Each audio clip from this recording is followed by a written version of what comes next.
Qala al-muallifu rahimahullah ta'ala wa nafana iyyakum ulumahu wa nas'aluhu min barakatihi. Kitabul amri bil ma'ruf wan nahyi 'anil munkar. Pembahasan tentang amar ma'ruf nahi munkar, atau memerintahkan pada kebaikan dan mencegah dari kemungkaran atau larangan, kemaksiatan. Amar ma'ruf nahi munkar, ini istilah yang akrab terdengar di telinga kita, tapi seperti apa status di dalam ajaran kita perlu paham. Kenapa demikian? Karena ada yang berpendapat bahwasanya amar ma'ruf nahi munkar itu bagian dari rukun iman. Jadi orang kalau tidak melakukan amar ma'ruf nahi munkar tidak beriman seseorang itu. Nah, terutama ini diyakini oleh sekelompok umat Islam yang lain yang berpegang pada akidah bukan ahlus sunnah wal jamaah. Nah, jadi Islam itu dari awal semenjak periode sahabat berakhir itu terpecah dalam hal keyakinan dan pandangan. Embrionya sudah muncul semenjak pada masa setelah Rasulullah meninggal. Nah, ada aliran ya, atau kelompok umat Islam yang berkeyakinan yang kita kenal dengan istilah Mu'tazilah. Kalau kita ini diyakini mengikuti keyakinan, kita ini bagian dari kelompok Islam yang berkeyakinan ahlus sunnah wal jamaah. Ahlus sunnah wal jamaah itu imam besarnya adalah Asy'ariyah, Imam Abdul Hasan al-Asy'ari dan Imam al-Maturidi. Imam kita dalam hal akidah itu adalah Imam Abdul Hasan al-Asy'ariyah, maka sering disebut sebagai dengan Asy'ariyah, madhab ahlus sunnah wal jamaah. Ada imam yang lain yang juga memiliki pengikut yang cukup besar dan banyak, namanya Mu'tazilah. Imam besarnya namanya Wasil bin Atha. Nah, dalam hal rukun Islam, rukun iman, kalau kita ahli sunnah, rukun iman itu adalah ada 6. Iman kepada Allah, terus malaikat, Rasul, kitab, hari akhir, dan qada qadar. Mu'tazilah rukun imannya ada 5. Al-adalah, al-manzilah bainal manzilatain. Nah, yang kelima, yang saya ingat yang kelima itu namanya amar ma'ruf nahi munkar. Nah, ini bedanya. Ahlus sunnah tidak memasukkan amar ma'ruf nahi munkar sebagai bagian dari rukun imannya. Jadi kalau kita bilang madhab dalam agama itu dari dulu sudah banyak. Nah, ahlus sunnah, nah, amar ma'ruf nahi munkar, jadi dalam keyakinan kelompok Islam yang lain, Mu'tazilah itu kalau orang tidak beramar ma'ruf, tidak nahi munkar, jadi tidak memerintahkan yang kebaikan dan tidak mencegah dari kemungkaran, maka tidak beriman dia, atau minimal tidak sempurna imannya. Nah, dalam ahlus sunnah, dalam keyakinan ahlus sunnah, amar ma'ruf nahi munkar adalah bagian dari manhajud dakwah. Manhajud dakwah itu bagian dari akhlak yang harus dipegang erat-erat ketika dalam berdakwah. Jadi kita itu amar ma'ruf nahi mungkar adalah manhajud dakwah, sistem yang dipegangi, ajaran yang dipegangi ketika berdakwah, di bagian dari dakwah. Nah, kita baca takbirnya. I'lam annal amra bil ma'ruf wan nahyi 'anil munkar huwal qutb al-a'zam fid din. Ketahuilah bahwasanya amar ma'ruf, memerintahkan bil ma'ruf dengan cara-cara yang baik, wan nahyi 'anil munkar, dan melarang dari perbuatan munkar, huwal qutbu a'zam fid din. Sumbu, dia adalah poros yang agung, poros utama di dalam agama. Wal muhimul ladzi, dan penting, ibta'atsallahu lahu nabiyyin asma'in, dan penting karena itulah yang menjadikan para rasul ditugaskan. Kalau hadis yang kita hafal, innama bu'aitsu liutammima makarimal akhlak.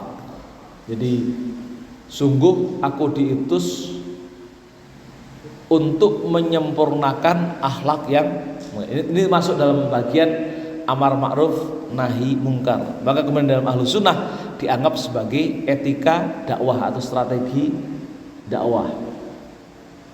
Nah, jadi bahkan dijelaskan lau tawa basatohu wa ahmala ilmahu wa amalahu lafashatid dolalatu wa syafatil jahalah wa kharbatil biladu wa halakal ibadu. Jadi kalau kita abai terhadap ajaran ini, menghindari atau menjauhi atau mengabaikan amar ma'ruf nahi mungkar, baik dari sisi konseptual maupun teoritisnya maupun prakteknya, la fasyatud dhalalatu, maka kezaliman akan tumbuh. Jadi kalau kita itu sampai kemudian tidak melakukan amar ma'ruf dan nahi mungkar, maka kezaliman akan tumbuh. Wasyafatil jahalatu, kebodohan akan merajalela. Wa kharabatil biladu, dan sebuah negara akan runtuh kalau kita membiarkan amar ma'ruf nahi mungkar. Wa halakal ibad, dan kita manusia akan hancur, akan rusak. Fa na'udzu billahi ayyan darisa min hadzal qutbi amalahu wa ilmahu. Jadi maka kita harus berlindung kepada Allah dengan hilangnya poros ini, baik konsep teoritisnya maupun amal perbuatannya. Jadi ini sekali lagi pentingnya amar ma'ruf nahi mungkar dalam ajaran Islam kita sangat penting, tapi tidak sampai level menjauhi menghilangkan keimanan. Nah, tapi bagi kelompok Mu'tazilah karena melihat ini penting, maka dimasukkan dalam keimanan. Nah, kalau di dalam Mu'tazilah itu begini, karena amar ma'ruf nahi mungkar itu adalah bagian dari keimanan, maka orang yang melakukan kemungkaran itu tidak sempurna imannya. Dia masuk dalam kategori fasik, maka dia tidak akan masuk surga, tapi juga tidak akan masuk neraka. Karena apa? Karena masih ada keimanan.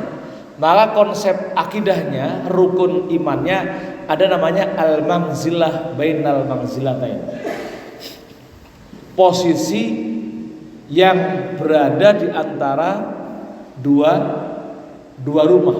Jadi nggak di neraka, nggak di surga, di tengah-tengah. Itu Mu'tazilah. Jadi namanya orang mukmin melakukan kemungkaran, maka dia posisinya adalah tidak masuk surga dan tidak masuk neraka. Tapi ada rumah, ada tempat yang disebut dengan al-manzilah bainal manzilatain. Ini konsep mereka. Kalau konsep akidah Ahlussunnah wal Jamaah berbicara tentang seorang mukmin yang melakukan dosa, maka dia disebut fasik.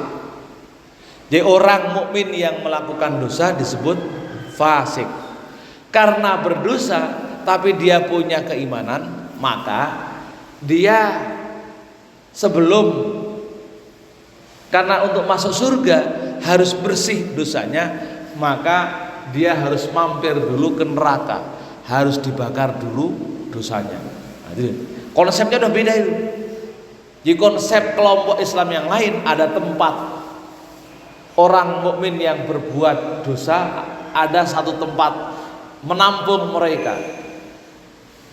Karena tidak mencegah dari perbuatan mungkar, dia bermaksiat, maka ada tempat yang disebut dengan al-manzilah bainal manzilatain. Posisi di antara dua tempat, tidak masuk surga dan juga tidak masuk neraka. Tapi dalam pemahaman akidah Ahlussunnah, orang yang bermaksiat tidak menghindari kemungkaran disebut dengan dia berdosa atau fasik. Karena untuk masuk surga dosanya harus hilang, maka harus dihilangkan dulu dosanya dengan cara tinggal di neraka, bakar dulu dosanya. Maka kata Rasulullah, kullu ummati yadkhulunal jannah. Jangan takut, setiap umatku pasti akan masuk surga. Jadi ini ahli sunnah itu memiliki keyakinan yang konsep akidah yang menenangkan kita semua dan menyenangkan, karena kita pasti akan masuk surga. Tapi sebelum masuk surga, maka illa man aba, kecuali orang yang enggan. Nah, kalau kita banyak melakukan dosa dan maksiat, maka berarti kita termasuk orang yang enggan, nggak mau masuk langsung itu, belum itu, nggak mau. Karena kita bermaksiat, maka waman ya'ba ya Rasulullah, kata sahabat, siapa orang yang enggan itu ya Rasul? Man ata'ani dakhala jannah, orang yang taat kepadaku maka dia akan langsung masuk surga, belum mati langsung masuk surga. Wa man asani faqad aba, tapi orang yang bermaksiat kepadaku dia termasuk yang enggan, males langsung masuk surga, pengen mampir dulu. Mampirnya di mana? Mampir di neraka gitu. Jadi begitu konsepnya. Jadi kita semua pasti akan masuk surga, tapi kita akan mampir dulu kalau kita banyak maksiat, banyak melakukan dosa. Nah, berapa lama tinggal di neraka itu tergantung berapa banyaknya kemaksiatan yang kita lakukan. Kalau sedikit ya mungkin bisa diampuni. Kalau agak setengah-setengah ya harus mampir dulu, mungkin sebentar. Tapi kalau banyak, nah itu harus lama dulu. Dalam rangka apa? Membersihkan dosa. Nah, ini yang kemudian dalam mazhab Abu Hanifah, karena dasar akidah Ahlussunnah itu orang bisa bersih dosanya dengan masuk neraka, maka alat bersuci dalam mazhab Abu Hanifah bertambah satu, selain apa? Air, tanah, tambah satu, yaitu api. Bukan abu, api. Api itu alat bersuci dalam mazhab Abu Hanifah. Maka sebuah masjid yang dibangun dari batu bata atau bahan yang bercampur di dalamnya air kencing atau najis, masjid ini menjadi problem. Maka kalau nyari tukang untuk bangun tempat ibadah, hati-hati, jangan sampai dia kencing di pasirnya, jangan sampai kencing di bahan-bahan. Kenapa? Karena berarti bawahannya, campurannya, tempat sujudnya najis. Hati-hati, harus tahu gitu. Nah, termasuk batanya. Tapi mazhab Abu Hanifah itu keren. Dia mengatakan tapi batu bata yang ketika orang itu ngaduk airnya bercampur dengan air kencing, batu bata itu bisa suci, tetap suci. Kenapa? Karena batu bata sebelum dipakai itu batanya dibakar. Batu bata yang dibakar, yang di dalamnya ada air kencing, batu bata itu menjadi suci.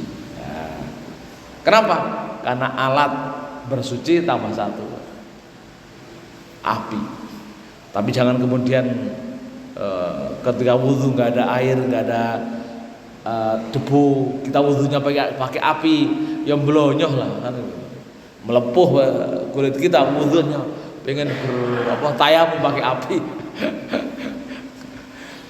itu pemikiran ulama itu keren itu. Jadi sampai sebegitu dalamnya ya beristihad, termasuk menambah alatut thaharah. Yang ketiga adalah api. Jadi ini berawal dari konsep tadi, konsep bahwasanya neraka dapat membersihkan dosa.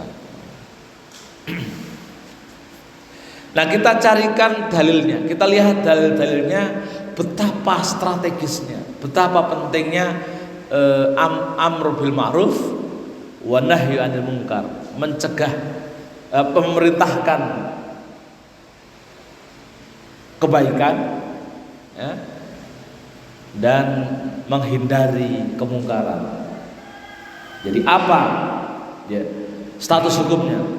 Bagaimana penjelasan para ulama tentang kewajiban itu?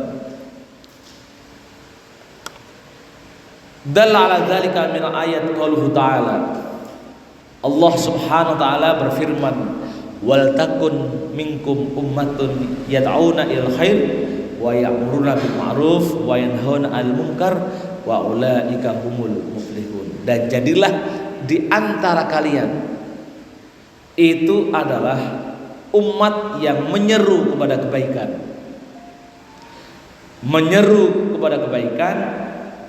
memerintahkan kebaikan, wa yanhauna 'anil munkar, dan mencegah dari perbuatan maksiat dan kemungkaran, wa ulaika humul muflihun. Jadi orang yang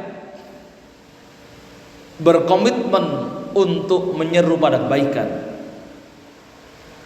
memerintahkan kebaikan, dan mencegah atau melarang dari kemungkaran, mereka termasuk orang yang beruntung.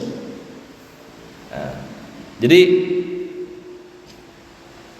ayat ini memposisikan lagi-lagi orang yang ketika tadi istiqamah dengan kebaikan dan mencegah dari kemungkaran, termasuk orang yang beruntung. Nah, dalil ini yang kemudian dijadikan dasar bahwasanya melakukan amar ma'ruf nahi mungkar itu adalah fardun kifayatun la fardun ainun. Fardu kifayatin la fardu ainin. Fardu kifayah bukan fardu ain. Jadi ketika wal takun itu amr, segot amr, perintah. Biasanya di dalam firman Allah ketika ada perintah wal takun, amr, maka itu secara lahiriah menunjukkan penting. Bahkan saking pentingnya maka dianggap wajib. Ada kaidah al aslu fil amri lil wujub. Pada dasarnya perintah yang terdapat di dalam kitab suci itu bermakna wajib. Contohnya misalkan aqimus shalah, maka dirikanlah sholat. Allah di dalam Al-Quran tidak menunjukkan status hukum sholat itu. Misalkan inna sholata wajibun, misalkan, nggak ada dalam Quran itu. Yang ada aqimis sholah atau aqimus sholah, dirikanlah perintah. Jadi Allah tidak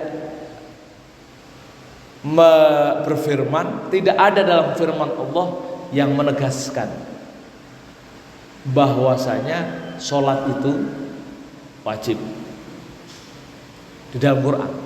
Tapi nih, para ulama saking pinternya dan mereka menggeluti rahasia-rahasia besar di balik firman Allah, lalu kemudian merumuskan sebuah kaidah yang akan menjadikan patokan dalam menggali hukum yang terdapat di dalam Al-Quran. Salah satu kaidah itu adalah kaidah al-aslu fil amri lil wujub. Ini ada di dalam ilmu yang disebut dengan ilmu usul fikih. Pada dasarnya perintah itu mengisyaratkan makna wajib. Nah, aqimis sholah, maka dirikanlah sholat, itu perintah. Maka ulama sepakat. Nah, firman Allah aqimis sholah atau aqimus sholah yang menunjukkan perintah dirikanlah sholat, itu bimakna wajib. Sehingga kemudian yang mewajibkan sholat itu adalah qaul ulama. Ya, itu fikih itu begitu. Ini agak masuk ke usul fikih ya, biar nambah. Jadi sekali lagi di Quran itu tidak ada perintah, tidak ada kewajiban sholat. Misalkan sholat itu wajib, itu tidak ada. Yang ada adalah perintah melakukan sholat, perintah mendirikan sholat. Lalu ulama membuat kaidah al aslu fil amril wujub. Lalu kemudian kesimpulannya ulama bersepakat bahwasanya sholat itu wajib. Jadi kalau ditelusuri, kalau dipikir-pikir, ternyata yang mewajibkan sholat itu ulama. Gitu ya, bisa dipahami ya. Jadi kalau dipikir-pikir, yang mewajibkan sholat itu adalah ulama. Berdasarkan apa? Kaidah. Jadi secara hukum sholat itu menjadi wajib karena berdasarkan kaidah al aslu fil amri lil wujub.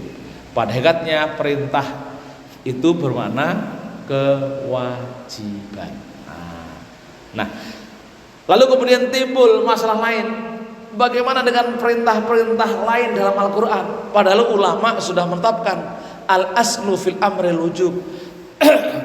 Contohnya ini firman Allah, wal takun minkum ummatun yad'una il khair wa ya'muruna bil ma'ruf wa yanhauna 'anil munkar wa ulaika humul muflihun. Wal takun itu menunjukkan perintah. Jadilah kalian, itu perintah Allah. Ya. Jadi zahirnya itu adalah wajib. Tapi ketika minkum, jadilah di antara kalian, itu belajar bahasa Arab itu menariknya di situ. Minkum kalau bahasa Indonesia dari kalian. Kalau bahasa Arab namanya min, ini min ba'diyah yang menunjukkan makna sebagian. Artinya jadilah sebagian di antara kalian yad'una il khair wa ya'muruna bil ma'ruf wa yanhauna 'anil munkar.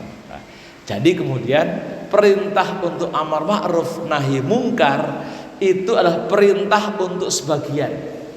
Maka dari firman ini Meskipun perintah, maka dia statusnya wajib, tapi karena ada kata minkum ba'diyah, maka menjadi wajib untuk sebagian, atau yang dalam hukum disebut dengan fardu kifayah. Nah, itu beratnya dalam menggali hukum di dalam Al-Quran di situ. Jadi nggak bisa langsung bilang wajib. Nah, yang Mu'tazilah tadi menafikan itu, maka perintah, maka apa ini?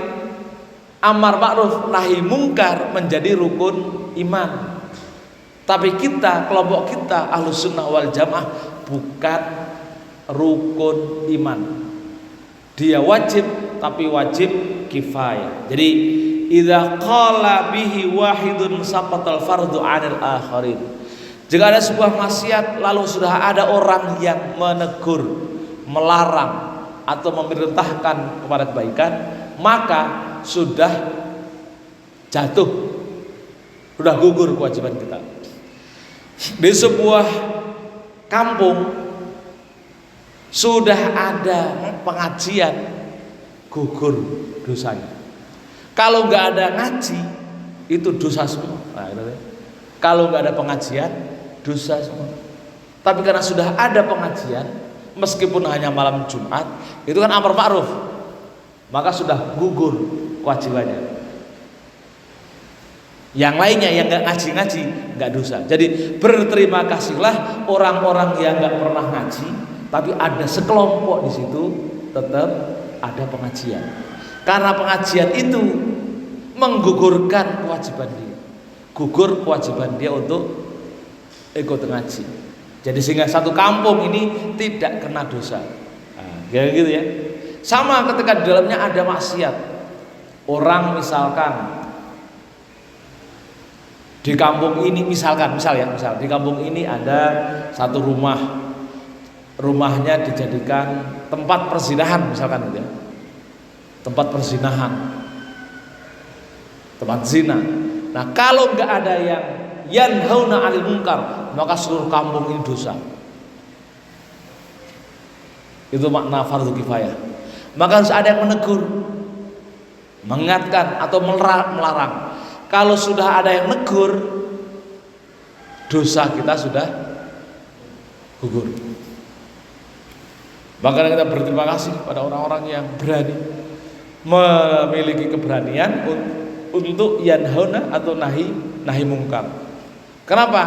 Karena kita kan termasuk yang misalkan tidak berani. Kalau ada yang berani menegur, maka dia telah menggugurkan kewajiban umat Islam yang lainnya. Itu disebut fardu kifayah.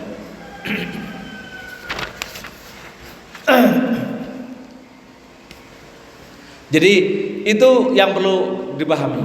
Kenapa? Karena wal mu'minuna wal mu'minat ba'duhum awliya'u ba'din. Nah, karena antar mukmin satu dengan mukmin yang lainnya itu saling mewakili.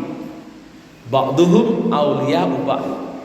Jadi itu yang ditegaskan kenapa kemudian itu disebut fardu kifayah. Jadi kalau dia sudah mengaji, sudah diwakili oleh dia. Kalau dia sudah mencegah atau melarang kemungkaran, mukmin yang lain sudah diwakili oleh dia. Itu yang disebut wal mu'minuna wal mu'minat ba'dhum awliya ba'd ya'muruna bil ma'ruf wa yanhauna 'anil munkar wa yuqimunas shalah. Jadi amar ma'ruf dan nahi munkar sudah diwakilkan kepada yang lain. Jadi itu beruntungnya kita punya menganggap mukmin yang lain adalah saudara. Jadi firman Allah dengan hadis itu saling menjelaskan. Al mu'minu akhul mu'min, al muslimu akhul muslim. Kan itu yasuddu ba'duhum ba'dha. Mukmin yang lain dengan mukmin yang lain adalah bersaudara, saling menyanda satu dengan yang lainnya. Saling menyanda satu muslim dengan muslim yang lainnya, saling mendukung, saling melindungi, saling menghalangi.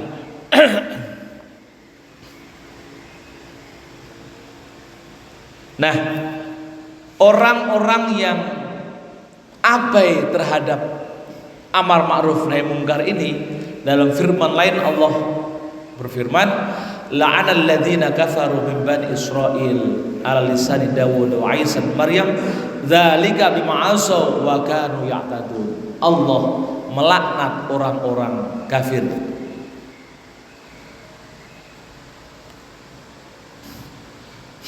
melalui lisan Nabi Daud dan Nabi Isa, ya, melaknat orang-orang yang kafir karena mereka bermaksiat dan melampaui batas, bermaksiat sampai berlebih. Kanu la yatanahuna 'anil munkar, mereka tidak saling melarang dari perbuatan mungkar.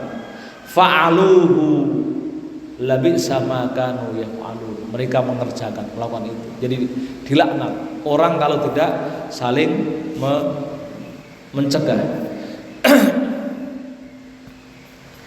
Bahkan kemudian dalam firman lain juga disebutkan bahwasanya kita semua adalah khairu ummah, kuntum khairu ummatin ukhrijat linnas ta'muruna bil ma'ruf wa yanhauna 'anil munkar. Jadi kita itu didorong untuk menjadi khairu ummah. Apa ciri-ciri khairu ummah? Yang selalu ya'muruna bil ma'ruf wa yanhauna 'anil munkar.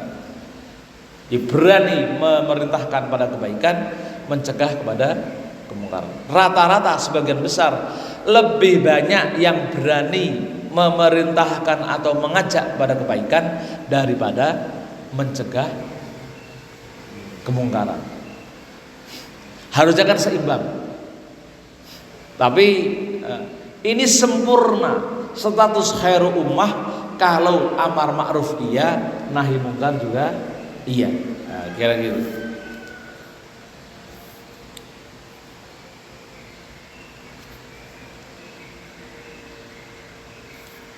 Karena ini firman Allah banyak yang lain ya, yang menjelaskan tentang bagaimana orang-orang yang sampai abai terhadap amar ma'ruf nahi mungkar itu terancam dari azab, ya. Falamma nasu ma dzakaru bihi anjayna alladzina yanhauna 'anil su' wa akhadna alladzina dzalamu bi adzabin ba'isin bima kanu yasukun. Ketika mereka lupa, abai dalam amar ma'ruf nahi mungkar, maka Allah, ya, wa akhadna alladzina dzalamu bi adzabin ba'isin, Allah memberikan azab yang ba'is, yang menyedihkan bima kanu yasukun, karena perbuatan kefasikan mereka dan yang lainnya. Dan bahkan kemudian misalkan di dalam firman yang lain ditegaskan wa ta'awanu 'alal birri wat taqwa wa la ta'awanu 'alal itsmi wal 'udwan, larangan untuk bekerja sama dalam keburukan dan memerintahkan bekerja sama dalam kebaikan. Nah, hadisnya itu jelas sekali hadisnya. Amar ma'ruf nahi mungkar, misalkan man ra'a minkum munkaran fal yughayyirhu bi yadihi, barang siapa yang melihat kemungkaran maka rubahlah dengan tangannya, langsung dengan kekuasaannya. Kalau ketua RT ya manfaatkan jabatannya, kan gitu. Fa illam tasdi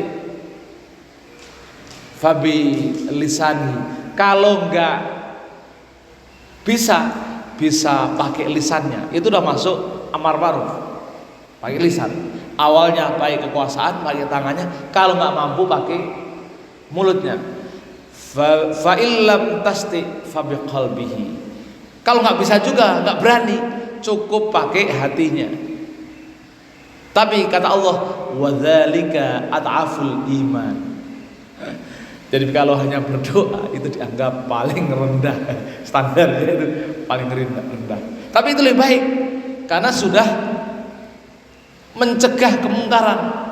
Misalnya udah nggak bisa pakai tangan, nggak berani pakai mulut, takut dimusi, lalu ya Allah, mudah-mudahan nih orang ini segera diberi kesadaran. Nggak apa-apa, itu sudah nahi mungkar, tapi paling rendah levelnya, Nah, itu. Tapi sudah menjatuhkan kewajiban, menggugurkan kewajiban kita, karena sudah mencegah dari kemungkaran. Wallahu a'lam bishawab. Demikian, mudah-mudahan membawa manfaat bagi kita semua. Barangkali sampai di sini ada yang mau didiskusikan, saya persilahkan.